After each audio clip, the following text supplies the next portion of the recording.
Good evening, good evening. We're going to go ahead and get started. We're going to have a word of prayer here, and then we're going to pass the offering plate again if anybody didn't get a chance to give this morning, they wanted to give this evening. And then we're going to turn it over to Dr. Sarfati. So let's pray.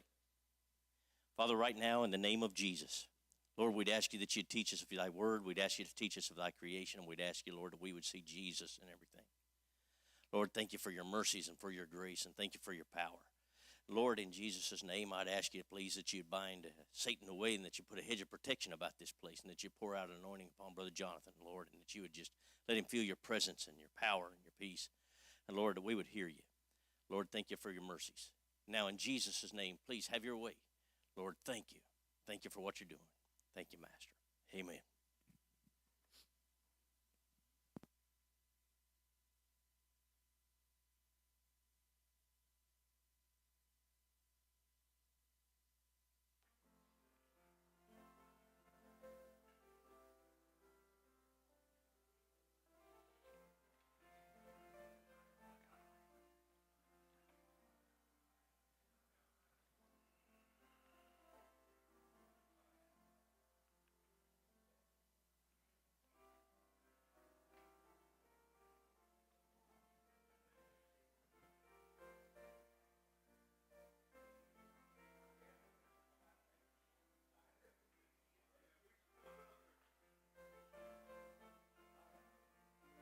Nice people. Hi.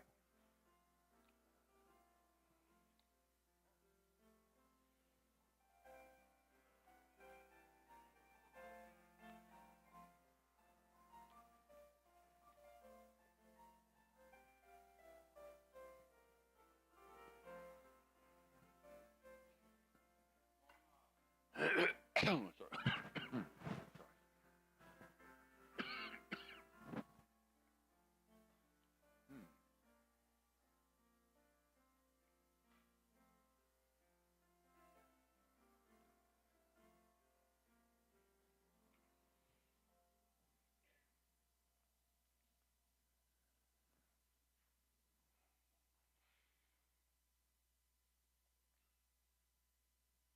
Jonathan, you come and have Thank your you. way. Oh, great.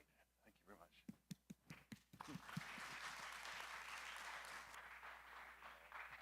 Oh, okay, I've got the lapel now, so thank you. Appreciate it. Thank you guys for coming out again on Sunday night. I know you don't normally have a Sunday night service, so I appreciate you having it on for us to learn about why dinosaurs are important, because if you don't think so, I'm sure your kids and grandkids think so. And let's face it, people are using dinosaurs to push the millions of years view. And just a reminder, if you didn't get a chance to sign up for our email newsletter, they'll be on the book table there, these forms here if you want to sign up and be informed by what's on the website, especially the latest videos that are being produced, because these are free videos to equip you on all sorts of different issues, including dinosaurs, quite a few videos on dinosaurs on the site, 2 free ones. And just to remind us again of the Creation Answers book is a very good resource. There's a chapter here on dinosaurs, also a chapter on the fitting the animals on the ark, which is another thing I'm talking about this evening too. So you get an idea that this actually answers quite a few questions that people come up with. And often Q&A times, the questions are actually covered in this book. So really it's a useful thing to have. Now, before I talk about dinosaurs, I want to define terms. It's so important to define your terms before you talk about something. See, this is the danger of these door knockers from various groups come to you. They might use the same terms as Christians use, but they're actually putting different meanings on them. That's just not a good thing. But that's what they do. They won't define their terms properly. So I'm going to define first what a dinosaur is. Hang on. It seems to be clicking off for some reason. What the heck's going on here? Sorry, something's a bit funny with me. That's better. Kept on clicking off for no reason. Yeah, so dinosaurs, if you look at them, they have a vertical column-like legs. You see, their legs go down vertically.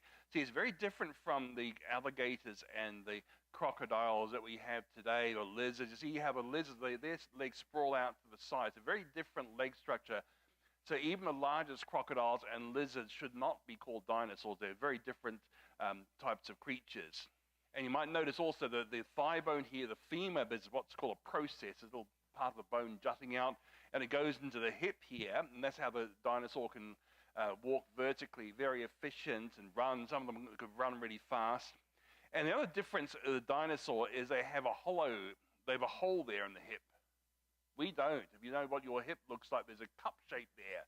That's why they give it a fancy name, acetabulum. They like to give fancy Greek and Latin names for things in medicine. And acetabulum just means little vinegar cup, because it's shaped like a cup where we are. But dinosaurs, unlike other creatures, have a very big hole here. So they haven't got that big hole there, or the vertical legs. It's not a dinosaur. So things like the pterosaurs, the flying reptiles, are not dinosaurs. They're sometimes called flying dinosaurs, but then there's not already a term for them. And same with the things like plesiosaurs and ichthyosaurs are not dinosaurs either. They're marine reptiles, gigantic marine reptiles sometimes, but again, not dinosaurs. Okay, now where do we go to find the true history of dinosaurs? Well, this is the place to start. Yeah, this book tells you when they existed, and from the teachings of this book, you can work out when they lived and how most of them died. Something you can't. Ooh. Fortunately, that wasn't a crucial thing.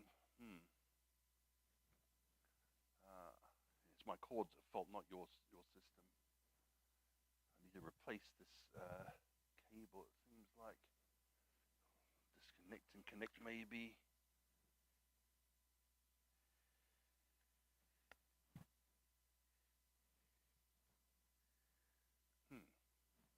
Still not working. Oh my goodness. Okay. When did it go up? What did you miss? Sorry. Maybe while they're getting that ready, just ask me some questions. I'll try my best to answer them while they're trying to get this sorted. How about ask me a question? Yes, ma'am. Oh, it's working. Okay, good.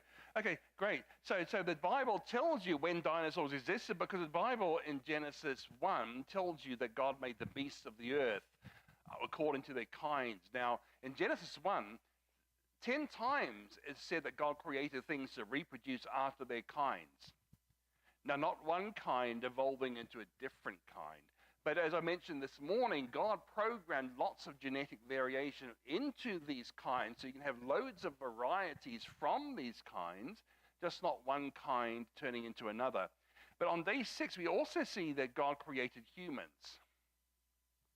Now, when you look at the way Genesis is written, it follows the structure of literature from that time.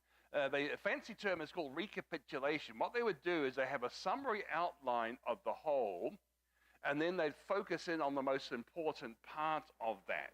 You see, Genesis 1, which really should go up to 2:4, goes into the creation of the heavens and earth. Now, the most important thing in day 1 was the creation of humans in his image. And so Genesis 2 focuses in far more on the creation of man and woman.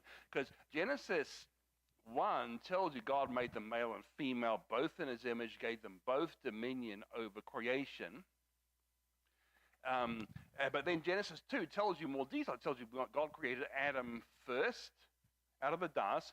Then, you see, dominion in the Bible, often you have people naming things to exercise dominion. So God brought animals that he had already formed to Adam to name. And that was Adam exercising dominion over the rest of the beasts. And then God created Eve from Adam's rib. You see, so far more detailed. So not 2 creation accounts, it's the typical structure, summary outline, and then the detailed version. So humans created on day 6.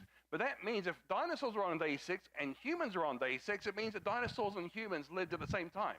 You can't escape that. But that's something that you won't hear in the dinosaur museums, the Jurassic World movies, all that sort of thing. The public schools tell you dinosaurs died out 66 million years ago, so they tell us. But in fact, the Bible's very clear, they lived at the same time. Now, one pushback you could get is, if dinosaurs and humans lived together, why don't we find their fossils together? But they've been pushed back on that. You see, the assumption behind this is if things live together, you'll find their fossils together. But is this a correct assumption to make? I don't think it is, because there are a lot of things we know of. This is not going to work for me. It's meant to be a coelacanth. You've heard of a coelacanth? Coelacanths are a type of fish that was thought to become extinct with the dinosaurs. But in the 1930s, they discovered the coelacanth was still alive. Now, and what you don't find is coelacanth fossils with whale fossils, but we know whales live with coelacanths today in the sea. They do. But you never find whales fossils with coelacanth fossils. So just because things live together, it won't prove they are fossilized together. See, the thing is, the fossil record is not a record of age. It's a record of burial, mostly by the flood. So what we're seeing is a burial order, not an age order. And when you realize the flood began in the great deep, the ocean, you realize that's why the sea, the bottom-dwelling things are fossilized at the bottom, because they were buried first in the fish, then the things on the boundary, the land and sea, the amphibians. And it seems that dinosaurs lived closer to the water edge than humans did, which is why we don't find humans and dinosaurs together. And other things as well, because it's a really weird thing, because you find a lot of the dinosaur fossils with a lot of marine fossils. Now that's strange, because dinosaurs lived on land, not in the sea. So how are marine things found with dinosaur fossils? The answer is they were buried together. If you have something big enough, you're going to wash in land and sea creatures into the same basin and bury them together. Even though they didn't live anywhere near each other, flood buried them together. Now, when it comes to humans, one thing that God said about the flood, he's going to blot out the wicked people. So maybe the flood was so effective that it blotted out all record of that. That's the theological reason. Another reason is when you consider the population may have been low because of the violence. It's really interesting, the word for violence is Hamas. The Bible says before the flood, the world was full of Hamas. It seems very appropriate. That's what the word is, okay? Now, the thing is, that means population is lower, but also when you consider how much rock was produced by the flood, you can calculate that even if all the humans were buried in a flood, there'd be one human skeleton, fossil, for every 70 cubic kilometers of rock. So how would you even find this? Worse than looking at a needle in a haystack. And the other thing is, if someone found it, but it's not where humans are supposed to be, they may not realize it's a human and try and identify it as something else. Because if it's found in rock they claim is millions of years old, well, it can't be a human then, can it? Are we still not getting any luck with this? Okay. It's going to be hard to show some things. Now, it's interesting. Some dinosaurs were really, really big, much bigger than any of us. I mean, the Brachiosaurus had a head the height. Oh, okay, that's what I was looking for. See, coelacanth in the front, whale at the back. Okay. How long has that been on? Okay. Now, you see, oh, gosh, yeah, this is going to be hard, isn't it? I don't know what to do about that. I need to get this thing replaced, obviously. See how big some of them were. And when you look, thank you, guys, look at the Brachiosaurus, head as high as a 4-story building. That's big. And here's a chart for some scale for you. See how tiny the human is compared to a giraffe even. But look how tiny the giraffe is compared to the Brachiosaurus. Really enormous. Now, one thing you learn, even though there's lots of science fiction films about scaling up humans to be very big or very small, it can't work that way. Because scaling doesn't work like that. For instance, your heart has to be strong enough to push your blood uphill to your brain. So when you talk about a giraffe, which is 18 feet high or so, needs a powerful heart and a blood pressure of about 300 over 180. You know that's bad, don't you? For a human, it's bad, okay? So for a human, we should be about 120 over 80, okay? But a giraffe needs it to be that high. But what happens then when the giraffe bends down to drink? That's what scientists couldn't puzzle. They knew there must be something to protect it, but they didn't know what it was. But they found some veins at the base of the neck, and what happens is when the giraffe bends, blood pools into the veins, doesn't go back to the heart, so when the heart tries to push, there's less blood there, so pressure drops. Otherwise, the giraffe will get a hemorrhagic stroke every time it bends down with all the 300 blood pressure. But it's an automatic designed means to regulate blood pressure. It's a design system there. And when the giraffe raises the neck, the blood goes back to the heart, and it's immediately pushed up to the brain. See, when we try and get up too quickly after lying down, we might feel faint because blood hasn't got to your brain yet. Well, some of it's there, obviously, but it hasn't all got there, so you feel faint. The giraffe doesn't have that problem. And when you consider something like the Brachiosaurus, well, look at the comparison between the two. The Brachiosaurus would have had a blood pressure of 750. And the thing is, giraffes also have pressure bandages on the leg to make sure the blood gets back to the heart, rather than pool in the legs. So a lot of different things that a tall creature needs that a not so tall creature that doesn't need. And then look at it, also the bones have to be, the legs have to be much thicker to support the weight. Look at how much thicker the Brachiosaurus is. So if you see stories of a giant human skeleton 15 feet tall, 20 feet tall, and it's scaled just with human proportion, it's a fake. Humans are not designed to be that big.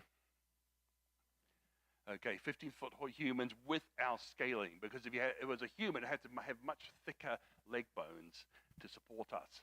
Okay, so those are some design features that big animals need. Unfortunately, I can't tell you too much because most of the time we only have the bones.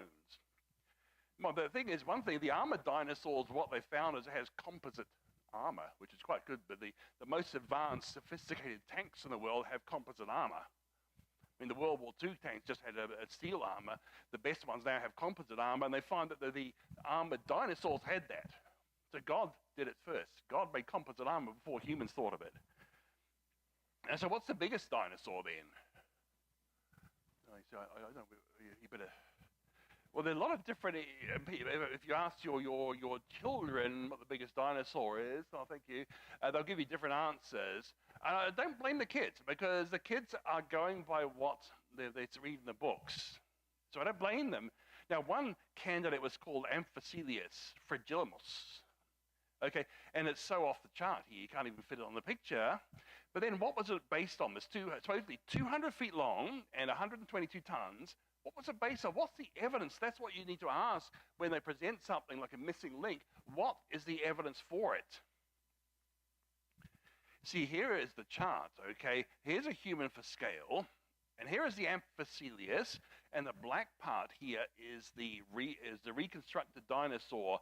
The white part is what they actually found. I am a bit skeptical. I don't mind if you are too, okay? See, Diplodocus I'm not skeptical of because we've got the bones, which is quite amazing to have the skeleton all in one place. It proves it must have been buried quickly so the skeleton didn't fall apart. But you see a lot of these other animals that your kids will have heard of, Argentinosaurus, there are not very many bones of these creatures. We haven't got the tail, we haven't got the neck, we haven't got the front legs. You see, so do we really know how big this thing was? I mean, I believe it was big, but how big, I really couldn't tell you. Unlike Diplodocus, unlike Brachiosaurus, where we've got a complete skeleton. Now here's what I think could be the biggest, called Pagatotitan. Humans down here, look how big this thing is. And here's a skeleton. Looks quite complete, but I haven't done this Technicolor skeleton just for making it look pretty. The different colors represent bones from different specimens. So 4 different specimens have been combined into one here.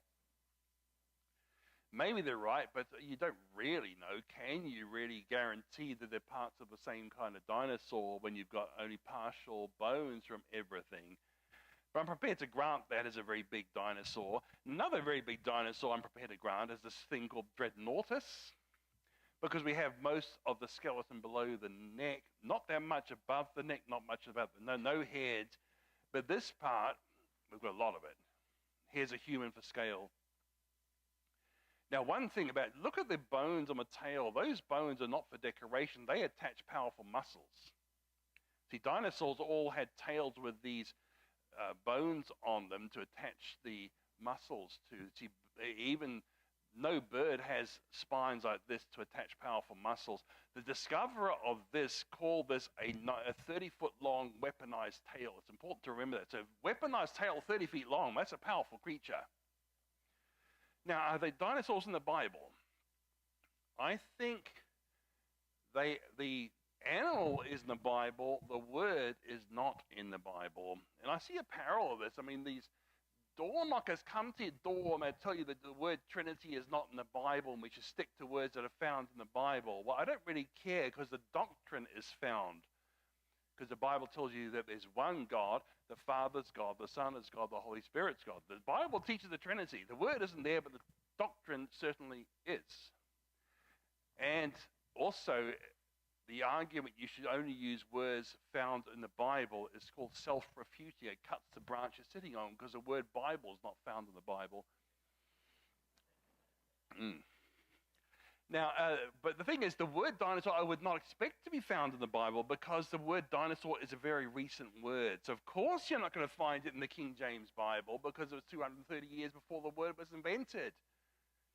You can't use a word that's not there. I mean, before the King James, you had Tyndall, who actually invented a lot of the words that we use today that are found in the King James were invented by Tyndall.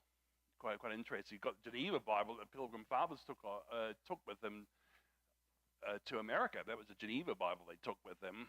Wycliffe Bible is in what's called Middle English, a bit different. So the point is, dinosaur is a modern word. The inventor was Richard Owens. It means terrible lizard, terrible reptile. Okay, so this is a modern word long after English translation. So, of course, it's not going to be in the Bible. Now, you think about this. You see, I'm old enough to remember when we weren't allowed to use calculator. It was hard to find a calculator. We had to use log tables and slide rules. But the word calculator is a very old word. It goes back at least to the 14th century. It's interesting, though. You think of calculator as being very modern, but it's an ancient word. But dinosaur, you think of it being ancient, but it's a modern word. But I think there are some creatures that we call dinosaurs in the Bible, in the book of Job. And Job, I think, was the earliest book in the Bible to be finished. I think it was written around the time of Abraham and Isaac. Now, the thing is, Genesis goes up to Joseph, Jacob's son. But it starts with creation, but it goes up to Joseph. But Job finishes off around the time of Abraham and Isaac. So Job was finished earlier. So I think it's the earliest book in the Bible. And when you look at Job, some of the later chapters, God is giving Job a creation lesson. And he has these animals here. Well, I've just got things like lion, ravens, mountain goats, deer, wild donkey, wild ox, ostrich, hawk, eagle, horse. You know these animals. Okay, this is Job 38 to 39. But then you get to Job 40, and you have this creature called Behemoth. You heard that? It's behold Behemoth. When God says, behold Behemoth, he's saying there's something here. Job was supposed to know what it meant. And it tells you that he's a plant eater, eats grass like an ox, but also he has a tail like a cedar. Now, some study Bibles claim that Behemoth was an elephant, but have you ever seen an elephant tail? I don't think I'd call that a cedar tail. It's a very thin, ropey tail. And same with the hippopotamus is another attempt. But again, the hippo tail is very thin too. That doesn't sound like a cedar tail, especially when you realize that cedars are enormous trees. They're the biggest tree in the Middle East. King Solomon used it to build his temple. And you have, when you have the Bible comparing a person to a cedar, you're saying this is a majestic person you're talking about here. Oh, what do you got to hear? Oh, okay. How about I turn it around for you then, maybe? Oh, can't really. I can go to the side while you do that there. Oh, okay. Interesting. That's pretty clever.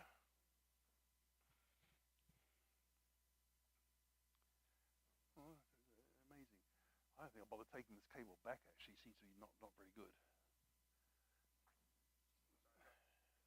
Okay. I'm intrigued. Okay. Sorry? Oh, nice. Okay. But I say it's a behemoth. Now, remember I showed you Dreadnoughtus with that weaponized tail 30 feet long? That is what I call a tail like a cedar. So I think the behemoth was a creature like the Dreadnoughtus, one of these animals with very long neck, very long tail, very powerful legs. That matches the description of the behemoth with a tail like a cedar. It doesn't match anything else. Now, what about Leviathan in Job 41? I don't believe that was a dinosaur. What that was, when you look at the description, it's a river creature. I think it was a giant alligator. It's called Dinosuchus, which means terrible crocodile, but it was more closely related to alligators. And when you think of the biggest croc today, the saltwater crocodile back in Australia, very dangerous, okay? But the Dinosuchus was twice as long as the biggest crocodile today and about 10 times heavier. And the other thing about it, it says a Leviathan, you can't fill his skin with harpoons or his head with fishing spear. Why is that? Well, the Dinosuchus had armor plates in his skin. So I think a giant armored crocodile like Dinosuchus, or giant alligator really, like Dinosuchus fits the Leviathan in Job 41. So Behemoth was something like Dreadnoughtus. Leviathan was something like Dinosuchus. So it's really quite interesting. We see all these creatures. The Bible, therefore, it comes alive. But another thing you might have heard of is the dragons. I think dragons may be legends of humans encountering dinosaurs, but you know what the story is. You go fishing, your fish is this big. You go to the pub next day, it's this big. Tell your grandchildren it's this big, okay?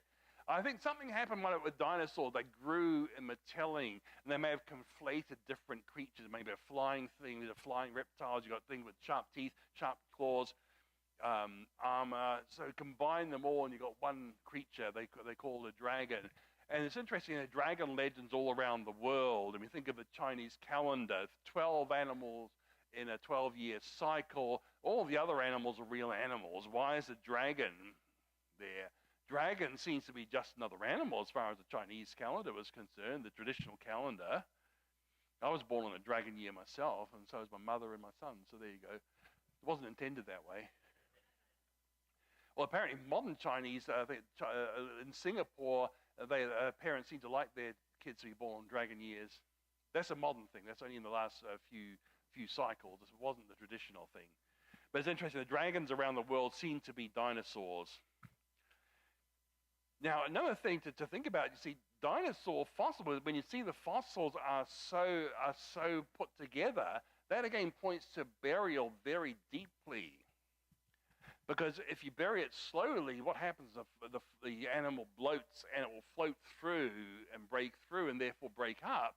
So the only way you're going to have it stay in place is to bury it quite deeply. And this is what we have. We have dinosaur fossils buried very deeply in very wide rock layers often.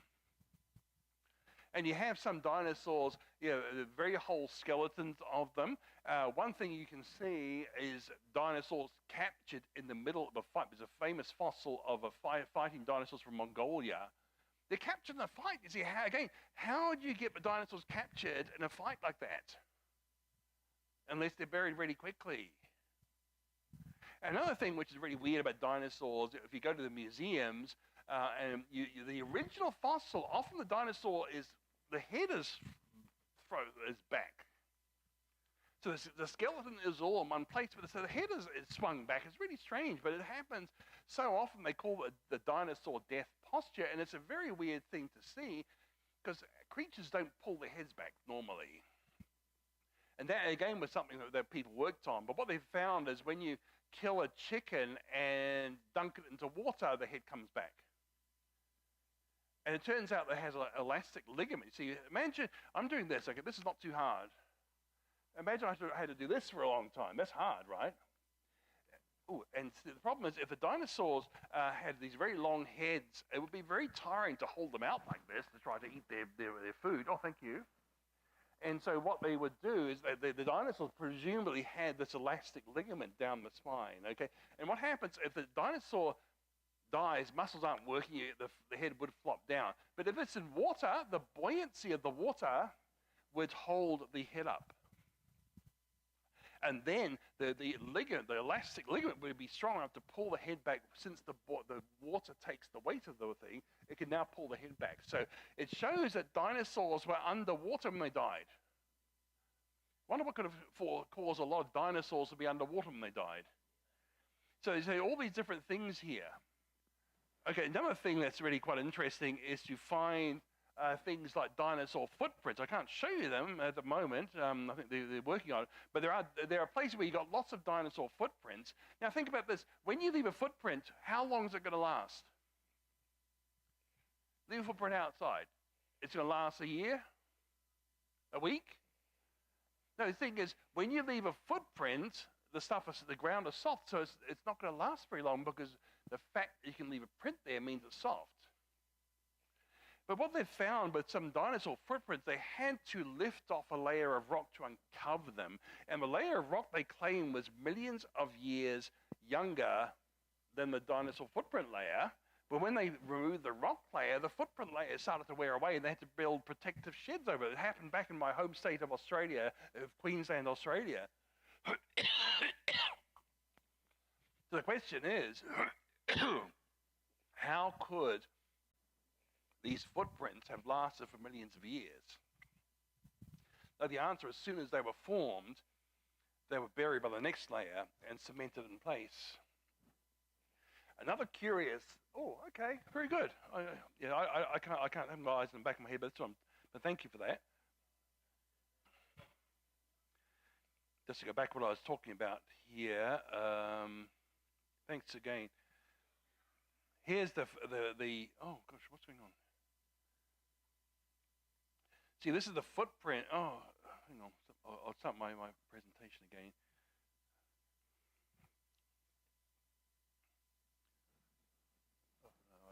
Sorry. Another thing they've found, which is very curious, is that not just with dinosaurs, but with everything else they've looked at, they find the footprints down here and the animal up here, supposedly millions of years apart. But how could the animal live millions of years after making a footprint? Now, the answer, again, is there are not millions of years between these two layers. And what has happened is that these animals are running away from the flood, leaving the footprints, and the flood next layer buries those footprints, but eventually the flood catches up with the animal on higher ground. So we're seeing the trace of animals fleeing this flood that's rising upon the land. Now, another thing they've found with dinosaurs is finding soft tissues and blood cells and blood vessels in dino bones. And again, they say it looked like just like looking at modern bone. It's really interesting. This is like looking at modern bone, but they got millions of years old. How could these red blood cells and blood vessels and even dinosaur proteins and DNA last that long? And the answer is they're not millions of years old. The fact that we find all these things show they can't be millions of years old.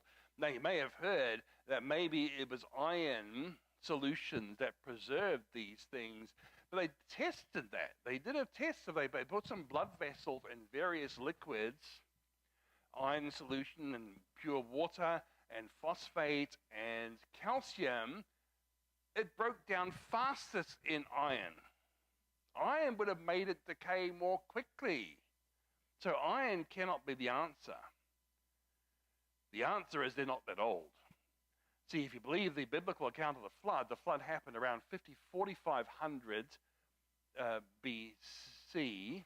No, sorry, 2250 BC, so 4,500 years ago. 4,500 years. So these dinosaurs are 4,500 years old. That is believable because when you look at the chemical breakdown, you can measure the rate of breakdown. 4,500 years does fit. Millions of years does not fit. So how did dinosaurs survive the book of Job and even later? Well, the answer is some were rescued from the flood. Dinosaurs must have been on the ark. And I'd say that because God told Noah to take 2 of every kind of land animal on board, okay? Dinosaur fossils were formed by the flood, which means that dinosaurs were alive before the flood, which means they must have been part of the animals that went on board the ark. You can't escape that logic. The problem is you get these annoying pictures you see in some kids' books of an ark which looks like a overgrown bathtub with a giraffe neck sticking out the chimney and animals happy and smiling as the world's being destroyed. Now, please, I really would rather you didn't show your kids that, because kids are visual. They see that sort of picture, and they think, well, that ark clearly is a fairy story, and it is. that ark is a fairy. So the biblical ark is not. The Bible is very clear about what the ark looked like, because it tells you it's 300 cubits long. Now this is a cubit, okay? Elbow to fingertip. Cubit is Latin for elbow. So you have a blood draw from here. It's called the cubital fossa, okay? But a cubit, this is here, mine's 19 inches. Let's be conservative and assume it's an 18-inch cubit. But that means 300 cubits is 1.5 football fields long. That's the real ark. And also it's 50 cubits wide, okay? That's 75 feet. And when you think interstate lanes are 12 feet wide, that's the standard. So it means the ark lying along the interstate would block 6 lanes fully. And it's also as high as a 4-story building, 30 cubits high. So it's a 4-story building high. That is enormous. And I did the calculation in my Genesis account book, and it's also on the Academy series. It's not a hard calculation, that the ark has a capacity of 340 semi-trailers. When you think you're driving along the road, but they're the biggest vehicles on the road by far, right? They're blocking all the signs, and everybody's riding abreast. Not allowed to do that. Not supposed to ride abreast. But road rules are for everyone else, but semi-trailers, that's the thing. And that's my observation in this country, okay? The point is, it's 340. Now you can work out, that would be a 6-wide line of semi-trailers, half a mile long to load up the ark if he had them. That's big. So clearly the flood was a global flood. It's a very big vessel to make if it's a local flood. Now, a semi-trailer can hold 300 sheep, each weighing 125 pounds. That's a standard semi-trailer load. Don't really do much in the way of sheep in this country, do you? But back where I come from, sheep are quite a big thing, wool and the lamb.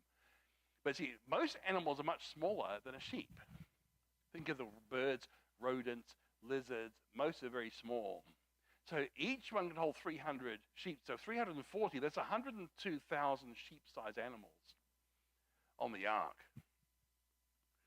But I think there wouldn't have needed to be that many. Another thing, some engineers did some computer simulation and scale modeling on a boat with the ark's dimension, a box-shaped boat with the ark's dimensions, and found it would have stood up to 500-foot high waves. So God knew what he was doing when he made those dimensions. Okay, they'd be very, very stable, but also very low rocking frequency, which means you wouldn't get seasick on it. So that's an advantage. The passenger wouldn't have got seasick is a good thing. So very stable, very well protected. And one thing that we don't see in most ark pictures, and probably understandably, is the ark looks quite wood-colored. But that's actually not what it would have looked like. It was covered inside and out with pitch, so it would have been pitch black. And pitch, the classical way of making pitch is a very good engineered composite material, because they would boil pine resin with charcoal and add a bit of fiber to it from chopped plants or dried herbivore droppings. And what that does, charcoal, the particles mean that stress line, that the stress doesn't go through the material. It blocks the stress path, the cracks, so it can't propagate, because they hit a charcoal particle and they stop. See, the resin, once it dries, it'll be very brittle. So the charcoal makes it less brittle. And also the charcoal absorbs sunlight, so the ultraviolet wouldn't destroy the material. Think about people with dark skin. You've got these dark things there that absorb the ultraviolet so you don't get sunburned. And your tires are black because they have very fine carbon particles. They call it carbon black. See, the rubber is basically milky white. But by putting the carbon black there, you're stopping cracks propagating, you're absorbing ultraviolet, you're also dissipating heat, so your tires last about 10 times longer than they would. So when you think of tar, it's an engineered material. And you think of the fibers there, think about fiberglass, carbon fiber. That combination of the fibers with some brittle material makes the best of both worlds. So the ark was very stable. And also, the reason trees produce resin, because resin repels insects. And it has compounds that kill bacteria and fungi. So it protects from rots. That's why trees produce resin. So it means the ark was protected from fungi, bacteria, from insects. So all these different things you don't that you wouldn't have heard of before. That it's a very fine engineered material. Now, as for what animals were on the ark, just think about this. The kind I mentioned right at the beginning, the kind would have produced lots of varieties. Because you may have seen the skeptics say, well, how did the ark fit millions of species? Didn't have to. Because the ark cargo was only animals, land animals, for one thing. Don't need to rescue fish from a flood. Now, many fish died in the flood, no question, but you didn't need to rescue them because some were likely to survive. So sea creatures don't need to be rescued in the flood. But also insects would have survived off the flood because the flood would tear up trees, tangle them all together, and you have these gigantic rafts that would hold things for a long time. See, even local floods will often tear up these rafts. And even in modern times, things like lizards have been able to hitchhike on these rafts, okay? But I think for a year-long flood, only small animals could survive on those rafts, okay? So insects, spiders, scorpions, but not the rats, okay? Okay, so you ask, well, why did Noah take the mosquitoes on board? Well, he didn't. It was off the ark. Well, maybe in a stowaway, but it wasn't a passenger, okay? Okay, so those are the things. So the animals on the ark were land animals with backbones, so no congressmen.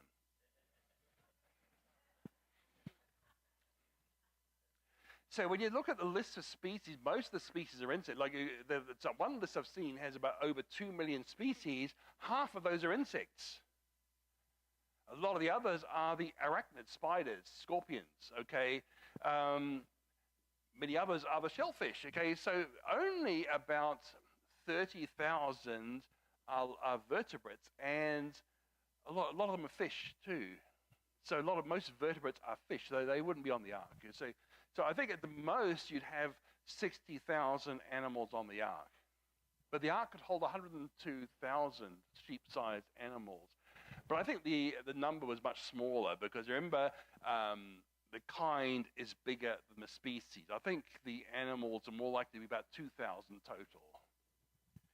Another calculation was about 16,000. Depends on where you put the kind boundary. I think the kind matches the family level. So you've got species down here, lots of species combined into one genus. So if the kind was a genus, it's 16,000, but several different genes combined into one family. If a kind is a family, much less. And why I say that, because some of these so-called species can have babies together. They're called hybrids. Think of lions and tigers. They have a hybrid called the liger. If it's a male lion, female tiger, it's a liger. If it's the other way around, it's called a tigon. But the ligers can have babies too. So are they different? They must be the same kind. Even though different species, they're the same kind. And things like donkeys and horses and zebras can have babies together. And sometimes those babies can have babies of their own. So again, they're the same kind. So one horse kind, one dog kind, one cat kind is all you need on the ark. Maybe 50 to 70 dinosaur kinds. Now, another thing, I can't show you the graph at the moment, but the thing is they looked at growth rings on dinosaur bones, and they found that dinosaurs went through a sort of teenage growth spurt. They started slowly, and then they shot up, and then they leveled off. And a lot of dinosaurs, they've looked at many different kinds of dinosaurs, and they all seem to have this growth pattern. T-Rex might be a bit of a weird one, but a lot of the dinosaurs had this growth pattern. So since Genesis 6:20 says to Noah, God says to Noah, the animals will come to you. God's taking care of bringing the animals. So God brings dinosaurs a year before they go through the growth spurt. So 1 year on the ark, they were ready to go through the growth spurt. And that's how you get the big, when the question is, how do you get this big brachiosaurus on the ark? Well, the answer is it wasn't big when it went on. So there are good answers for a lot of these questions that people ask about dinosaurs, about the ark. And it's just good to be prepared to know how stable the ark was, how seaworthy it was, how huge it was, how it had the capacity to hold the required animals when you realize what the required animals are. There are a few other things people might ask. Well, how do you get freshwater and saltwater fish survive? And that's a question that comes up. That's another chapter of the Answers book. Well, one, have you been to the Dead Sea? A lot of people here like Israel, and rightly so. And Dead Sea, you can't sink in it, right? Because salt water is denser than fresh water. So in the sea, you can have fresh water floating on salt water for a long time. It's called a halocline when you have salinity gradients. So salt water down here for the saltwater fish, fresh water up here for the freshwater fish. And yet another thing, I'm in a theme park in Australia called Underwater World. They had an aquarium, and they told us there's a saltwater fish and a freshwater fish swimming happily together. And how they did that is they gradually acclimatized them. So you do it too directly, it'll kill them. But if you just gradually change, you get to a stage where they both can survive. And I think eventually the fresh water would mix in with the salt water, but it happens so gradually the fish would have a time to adjust. So again, answers to all these different things. Another thing is, how do you feed? How could 8 people take care of all the animals? I don't think they needed to, because modern farmers, before modern industry, farmers knew how to take care of animals over the winter. They would have deep litter systems. Again, the sawdust or straw, diatomaceous earth is another issue. See, what that absorbs all the waste products. It doesn't stink until you wash it out after winter. Then it starts to stink. But while it's in use, it's quite clean. And they keep on piling up more sawdust, you see. And so the sawdust gets higher and higher, but the animals are fairly clean. Another issue is you have a gutter in the middle. You have the animals arranged so you've got a feeding place and a gutter for the waste products. And also back in New Zealand, with sheep stations, what they have is a slatted floor, so the droppings go through the slats. That's so you can keep the droppings away from the animals and keep them fairly clean that way. So there are ways that don't require high tech to take care of animals over long periods of time cooped up, because farmers have been doing this for centuries. And again, central feeding station. You have a water trough and you have a central filling station, central water tank that feeds into the trough at certain times a day. And you can do the same with grain and with dried meat pellets. So there are things you can do which are low-tech, low-maintenance things, whereby only a few people will be needed to take care of the thousands of animals, not millions, thousands of animals. Okay, so you've got a few things to think about there, and so the creation answer will cover that. So does my Genesis commentary. Now I can open up to answer some questions you ask about dinosaurs, the Bible, creation, evolution, whatever you want to do, really. Who wants to ask a question? The only rule I have is what you say must end on a question mark. Yes, sir.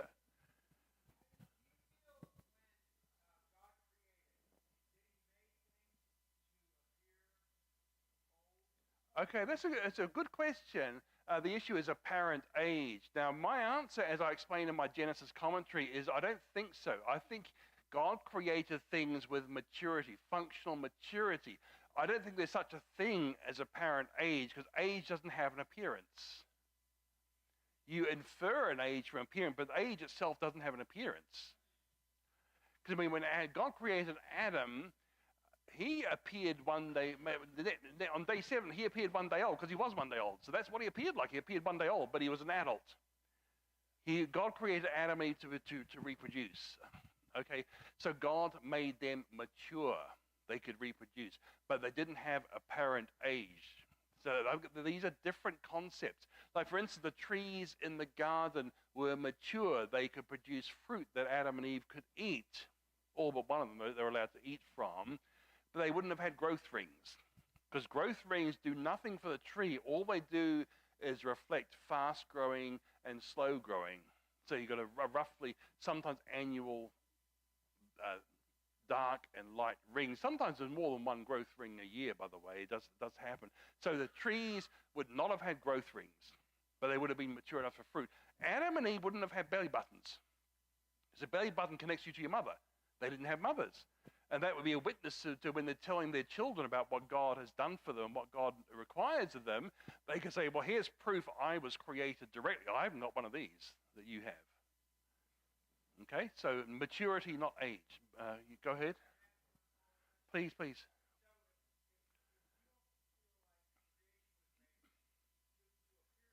I don't.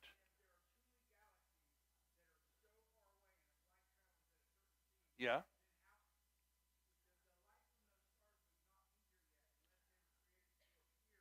No, that's an older creation view that God created light and transit, again, which I don't believe, because the stars were there to be signs, which means what we're seeing is actual stars. We're not seeing light patterns that appear to be stars. Now, chapter 5 of that red book answers that question. You see, we're very well aware of that question. We've got a lot of different views, but one thing you need to remember is that the Big Bangers also have more light years than years. It's a problem for all views. They all have everything's too far away no matter what view you have, because what you see when you look into space, you have a very even background radiation. But how do you get evenness? You only get that if things go from hot things to cold things, and the fastest this can happen is the speed of light, radiant heat transfer.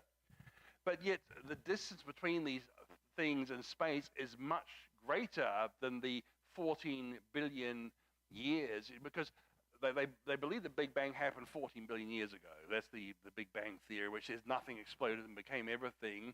But these points are much more than 14 billion light years apart. So they've got a problem. How do you get light from there to there? They call that the horizon problem, because you can't see past the horizon. And that's a big problem for the Big Bang. So they propose that the universe started off expanding much faster than light. So they have faster than light expansion of space. It's called inflation. That's the inflation model. See, I think creationists can do the same. We can say when God stretched out the heavens, as it says he did, when he stretched out the rakia, the expanse, he could have done it much faster than light. And that would explain the light travel in exactly the same way as inflation is supposed to do it for them. See, if evolutionists are allowed to do it, we're allowed to do it. When they can't point a finger at us, there's three fingers pointing back at themselves. And some evolutionists have proposed the speed of light was much faster in the past. So they're allowed to do it, but when creationists did that decades ago, well, it's a heresy to have things going faster than light, but now to rescue the Big Bang, they're apparently allowed to do it. So anyway, chapter 5 of the Creation Answer goes into that in more detail. There are other ideas as well that creations have had, but the ones I like best are the ones that parallel some of the evolutionary ways of explaining the horizon problem. Yes, ma'am.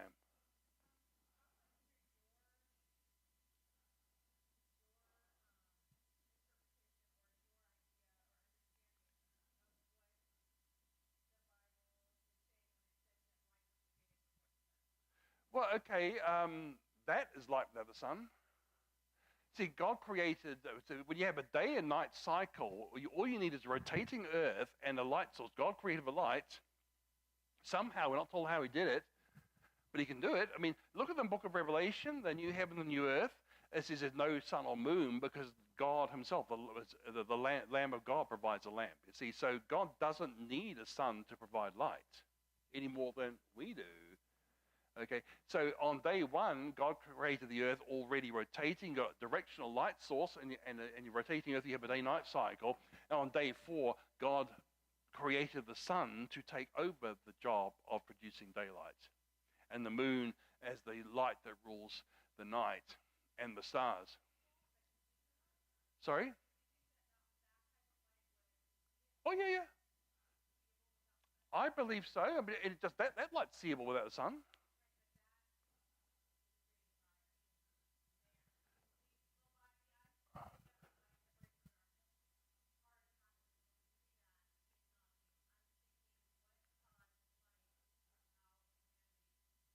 Well, if we can make light, God can make light, I would have thought.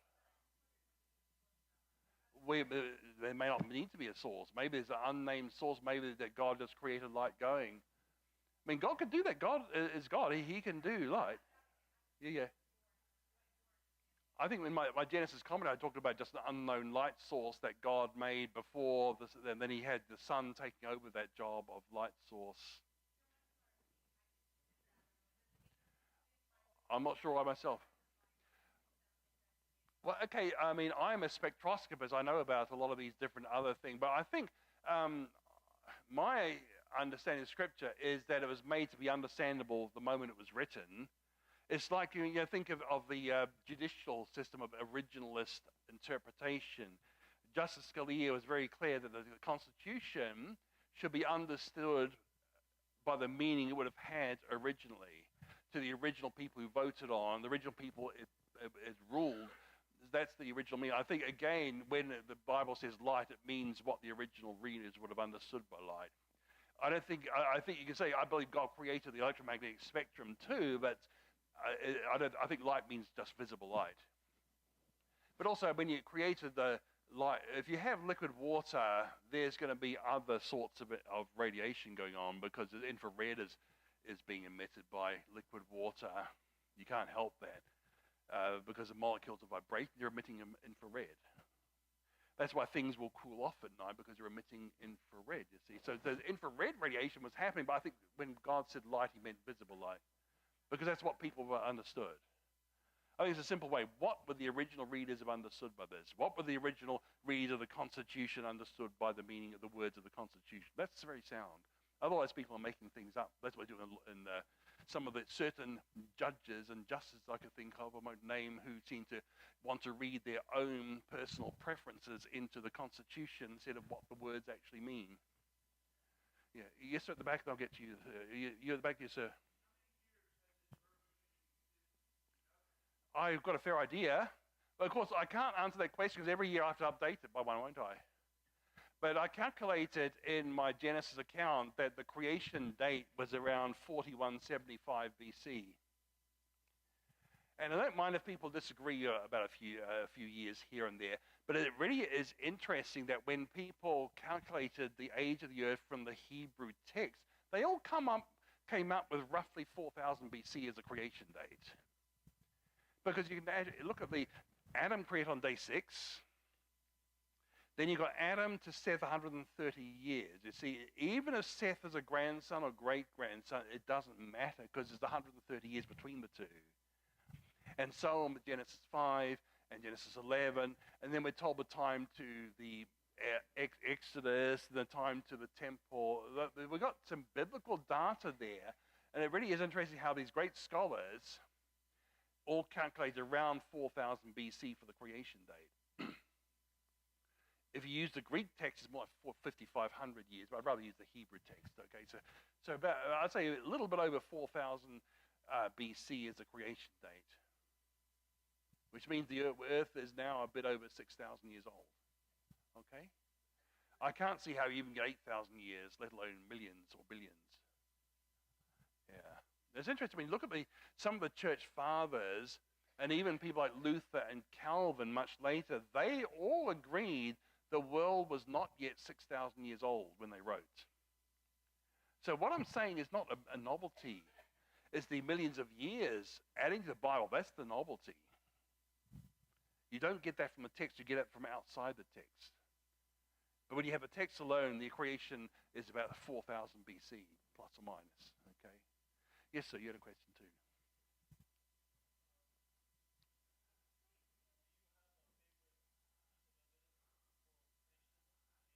Oh, yeah.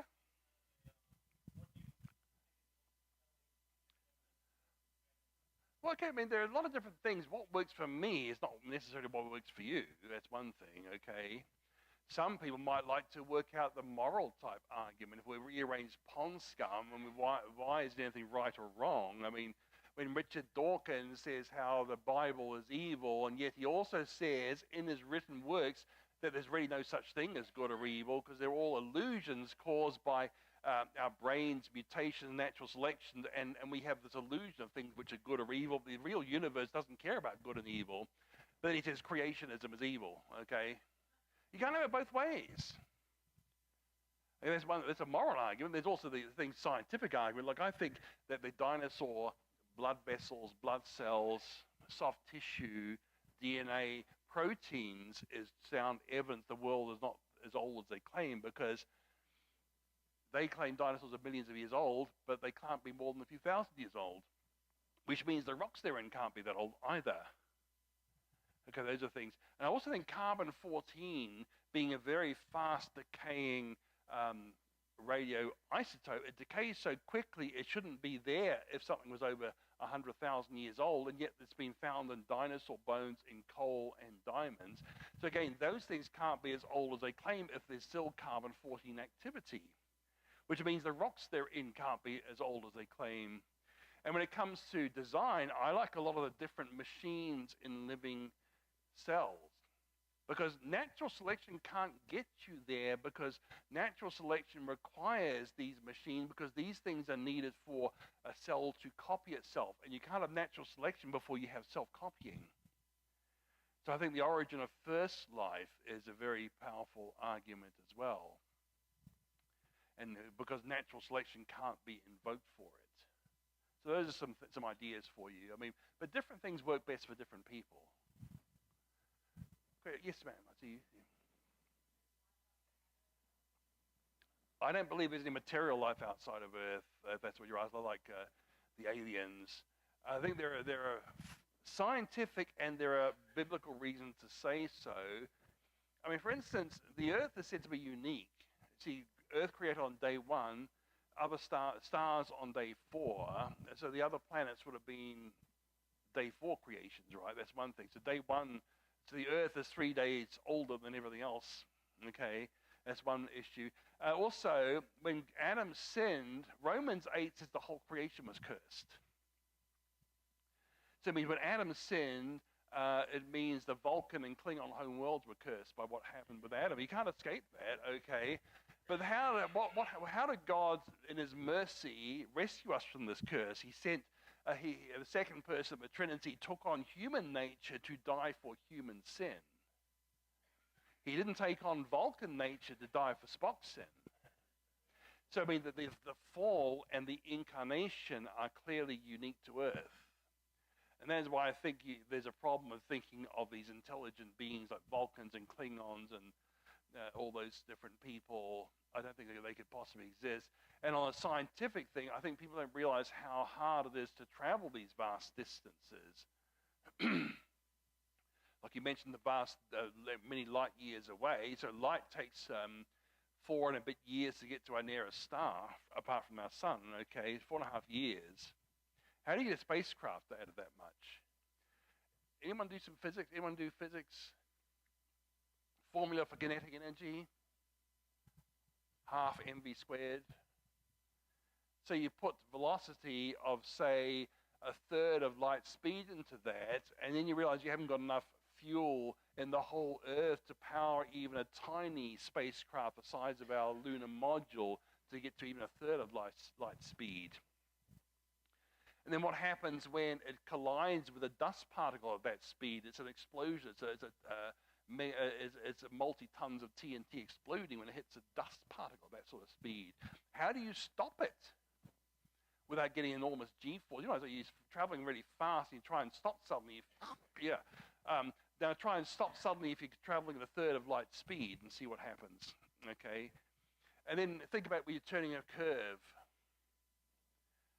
You feel lurching to the outside. Now, the formula for that, if you know some physics, is v squared over r, the velocity squared again. The square is a problem. So put 1/3 of light speed into that, which is 100,000 kilometers per second into that, and you realize that if you turned as gently as Neptune's orbit, the furthest planet now, that would crush you. You'd be thrown out to the side so hard you'd be crushed. Okay, so turning, stopping, getting the energy to go at even 1/3 of light speed is not physically possible. And at 1/3 of light speed, it takes you 12 years to get to the nearest star. Okay, so there's a problem being visited by these enormous, gigantic alien spaceships. Well, the energy requirements are just not, they're literally out of this world. Okay, so those are some scientific issues about alien travel. I cover that in my Genesis commentary too. I do the calculations if you're interested in that sort of thing. I even on my web, I've got a calculation of something from Star Trek showing that what they claimed in Star Trek would produce about 3 billion Gs if it happened the way they claimed it was. Yes, there in front of it. Yeah, go ahead.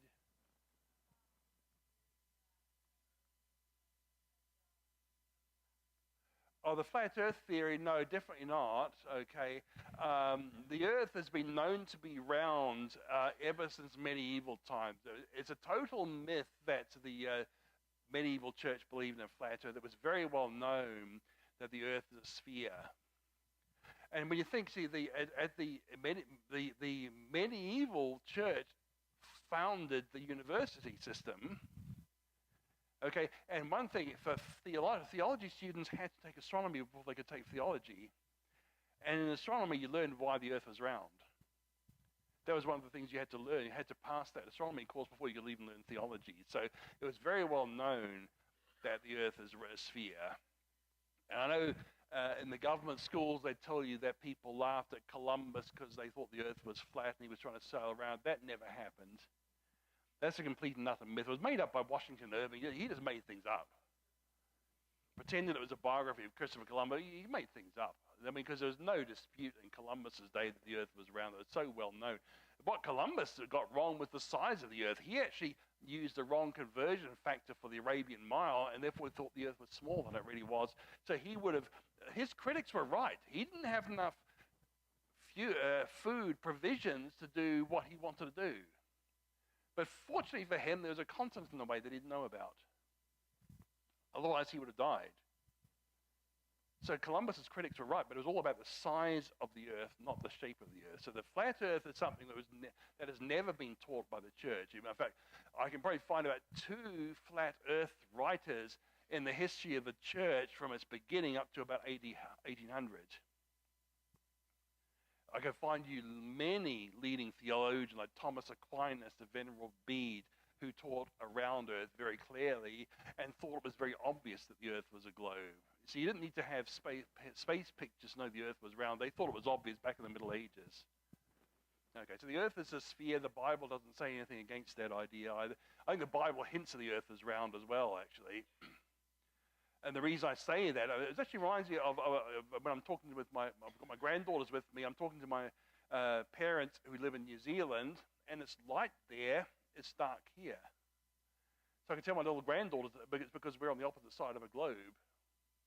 My parents were on the side where the sun was shining, and we were on the side where the Earth was blocking the sun. So I could teach them very early on. That's how we know the Earth is round. And see, Jesus, he talked about an instantaneous second coming, or maybe rapture, okay? And he says there'll be 2 people in bed, one taken, one left. That's nighttime. Then he said there'll be 2 women grinding corn, one taken, one left. That's morning. Then you have people working in the field, one taken, one left. That's the afternoon. So you've got 3 different times at one instant on earth.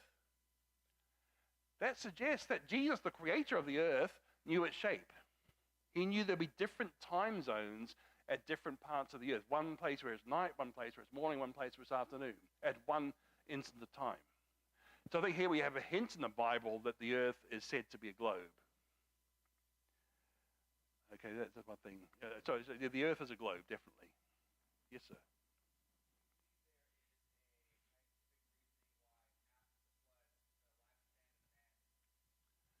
Oh, I do believe there's a scientific reason. I think I thought so. I think Rob Carter figured out roughly the same time as I did. The reason is Noah was a very old father. That's it. When you think about it, see, despite what they tell you in the government schools today, boys and girls are different. We see a lady pregnant with her daughter actually has the eggs for her grandbabies inside her. Women are born with the eggs they're going to carry most of the time, and they become active at puberty once a month, okay? But men, they don't produce reproductive cells until puberty, and then they keep on producing them basically throughout their lifespans. The problem is, as we get older, we have more mutations, more copying mistakes, okay? So older fathers have reproductive cells with more mistakes in them. Now, when you look at the Genesis 5, you see they're all living to around about 900 plus years, okay? But then you look at the age of fatherhood, most of them around 100. Enoch was about 65 or so. But Noah's 500 years old when he had his first. He was a much older father than anyone else known. So it means all his descendants have had a huge extra dump of mutations because Noah's a very old father. And that explains why Shem's lifespan was so much less than the people before the flood, because he had a very old father dumping these mutations onto him. And the problem is, once the mutation's there, it keeps on getting copied. So we're stuck with them. So with the data, when you look at the data, you have to explain Noah's great age, 950, and Shem's much lower age at 600, and the Noah's very old fatherhood solves that problem, explains the difference between them. So I don't think it was a canopy collapse or environmental change, because environmental change would have affected Noah's lifespan. He lived 950, the third longest recorded. So a canopy collapse or something like that would have affected him, but it didn't affect him. You had to explain how Noah lived so long after the flood. And also why Shem dropped so quickly. I mean, there's an issue of population bottlenecks, but Shem was born before the population bottleneck happened. He was born when the population was full. Only after the flood did the population go down to 8. Okay, so that's the answer. Yes, up there?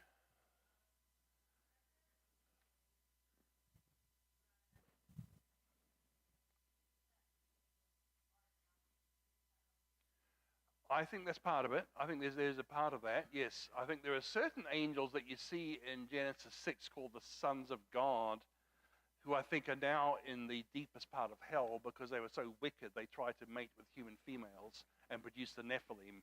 And then the Apostle Peter, 2 Peter and Jude it talks about these very evil angels who are in the deepest part of hell because of their wicked actions, like the Sodomites, basically. And he talks about it being the time of Noah, and compares their actions with the Sodomites. So I think that's what you got. Some of the angels are in Tartarus, the deepest part of hell. But I think some of the other angels are the demons who roam around and try to tempt us. Yeah, I think that's probably true, the fallen angels. And I think the fall of Satan didn't happen very long after creation either. In my opinion, that there was probably a month at most between creation and when Eve fell, which means that Satan fell to tempt Eve and deceive Eve, who therefore gave Adam the fruit and he ate willingly. So I think that happened within a month of the creation. Okay? I can explain why if you want to, but only if you want to. Who's going to? Yes, sir. Sorry? Okay, think about what God was told Adam and Eve to do. He told them to go forth and multiply. Now, by definition, sin is disobedience. So it means if they were, when you think also Cain, the first person to be conceived naturally, he was conceived in Genesis 4 after Adam and Eve had been thrown out of the garden, after they sinned. Cain was clearly a wicked man, right? But he was the first, though. But imagine, if they were not sinning, if they were not reproducing, they'd be in disobedience of God's command to reproduce, wouldn't they? But the first sin they had was the eating of the fruit.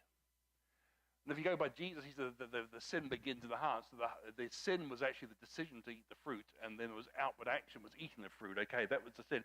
But although if you have years before that happened, you've got a sort of fall before the fall. You've got disobedience and sin by their non-reproduction. They're disobeying God's command to reproduce. And also Adam and Eve were created physically perfect, no trouble conceiving. Okay? I mean, I wasn't supposed to work out that I must have been conceived on my parents' wedding night. Yeah, and of course, far more mutations now, but I think Adam and Eve would have had no trouble conceiving. So, I mean, there's not a very long time between creation and the fall because of this consideration. They would have eventually obeyed God and reproduced and had children. But the first one was Cain. I think there's a few days you can allow because you have, when Adam and Eve sinned, they were worried that God would be walking in the garden at a certain time of day. I think the pre-incarnate Christ was walking through the garden, and the Hebrew implies it's a habit, and that's why Adam and Eve knew to hide at this time, because there was a habit of God walking through the garden at this time. And a habit means you've got a few days to build up that habit, right? The first time isn't a habit. So maybe a few days after creation week is when the fall happened. And the Jewish calendar is interesting. I'm not being dogmatic about it, but See, Rosh Hashanah, the creation, the celebration of creation, the new year. And then you've got 10 days later, you have Yom Kippur, which is Day of Atonement.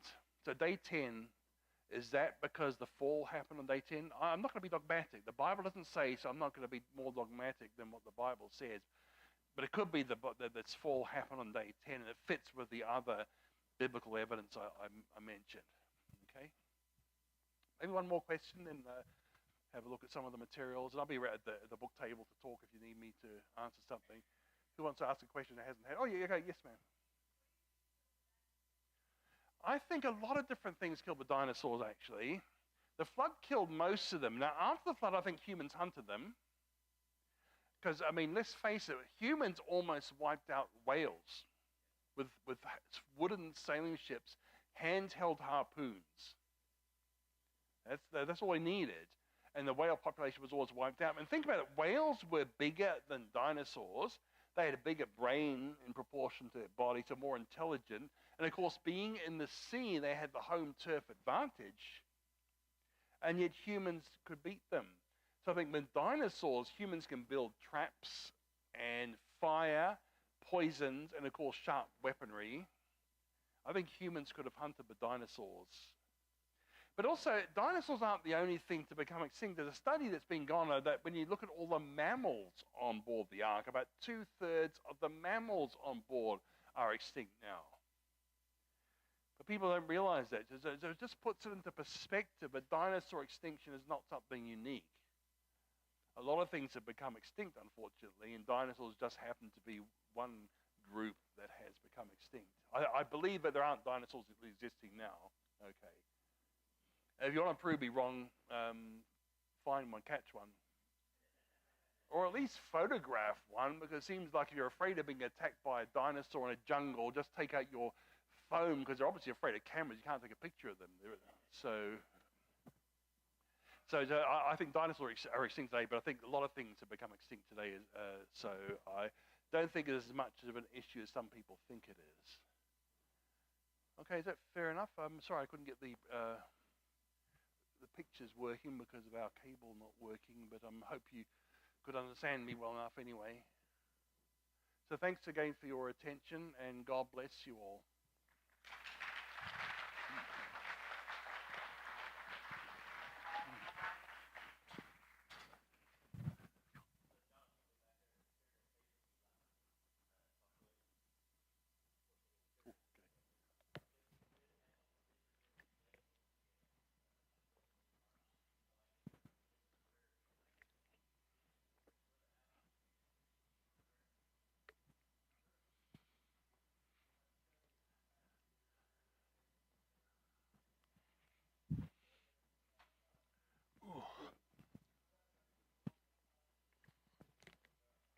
Hi again.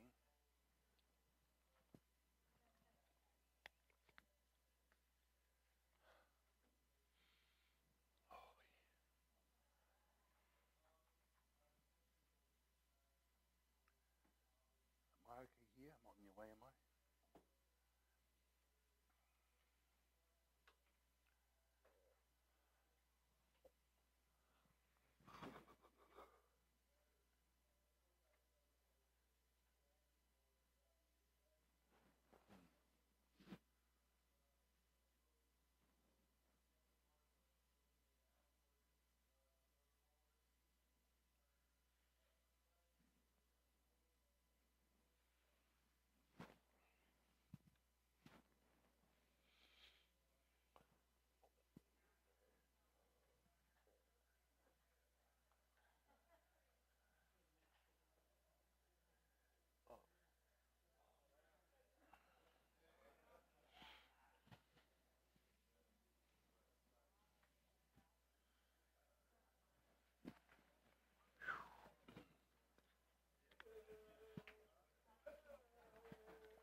Hey there. Hi there. You said Adam and Eve didn't have belly buttons? They did not, no. Can I give you a theory on that? I think Tell they me. did. Well, tell me why. I think God stood them up and said, you're done and you're done.